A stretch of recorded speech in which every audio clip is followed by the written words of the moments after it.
إن هذا القرآن يهدي للتي هي أقوم ويبشر المؤمنين.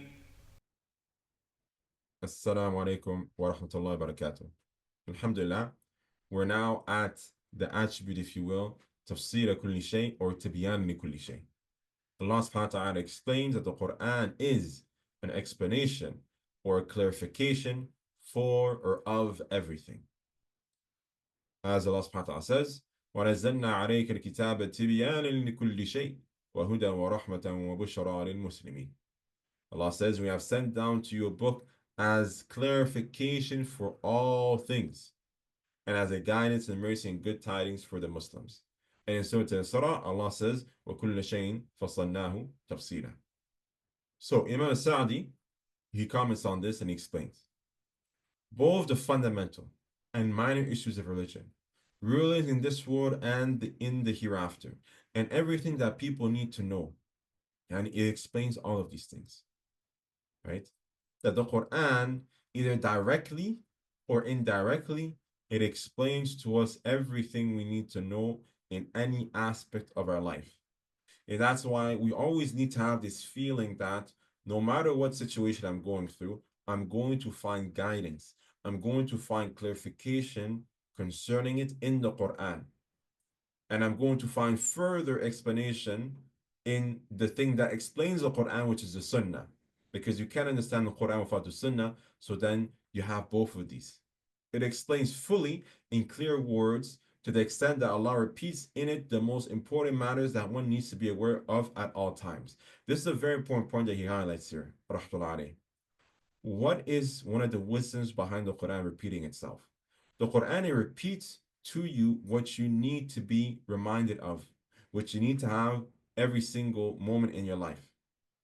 So those aspects, those things that we always need to be connected to, that we always need to be aware of, the Quran, and it repeats it, like the names of Allah, His attributes, paradise, the hellfire. These are the things, these are the different landmarks, these are different signposts that are going to guide us in our journey towards Him, that we always need to have inside in order for us not to go astray. And the Quran is there as the dhikr, as we covered before, is there as a reminder to always make sure that you always have those landmarks and those signposts in front of you. The Quran repeats these ideas and discusses them in different words and with different approaches and proofs. So this is a very interesting, and this is part of the i'ajaz of the Quran, that Allah subhanahu wa ta'ala will repeat these same ideas but in different ways.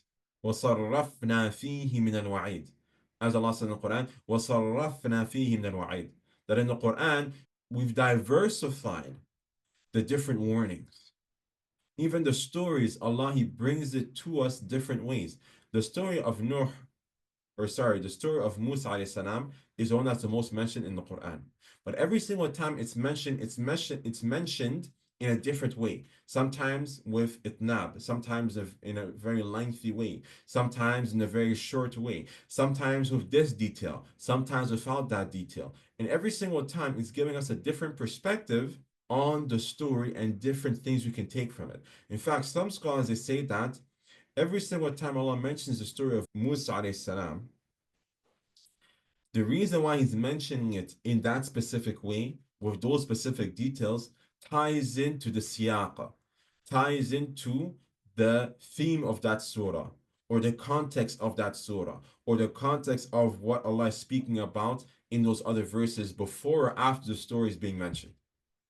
So the Quran repeats these ideas and discusses them in different words and with different approaches and proofs, so that they become well established in people's hearts and bear good fruit according to how firmly established they are in the heart.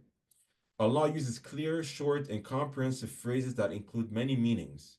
So as we know, the Quran, Allah subhanahu wa ta'ala will mention one verse, but that one verse will carry multitude of meanings, right?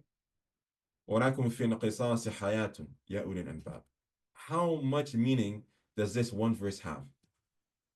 And in qisas, there is a life. يَا أُولِي الْأَلْبَابِ. This verse, if you look at the tafsir of this verse, they'll go at length in explaining all the things we can derive from this one small sentence. Consider, for example, the verse that follows this one. It will contains of innumerable commands and prohibitions. Because the verse that comes after this one here is the famous verse where Allah subhanahu wa ta'ala says, إن الله يأمر بالعدل والإحسان وإيتاء ذي القربى وينهى عن الفحشاء والمنكر والبغي يعظكم لعلكم تذكرون. This one verse, many scholars say it's one of the most comprehensive verses in the Quran. As this Quran explains all things, it constitutes the proof of Allah against all people. Yani every single person, no matter what background they're coming from, the Quran is going to give them an argument or give them a proof that is going to make sense to them or that's going to click with them. Therefore, it has left no excuse for the wrongdoers, and the Muslims benefited from it as it became a source of guidance for them, by which they are guided with regard to all their affairs, both religious and worldly. So we always need to look at the Quran from this perspective. That is going to show me, it's going to give clarification to all my affairs in my life, right?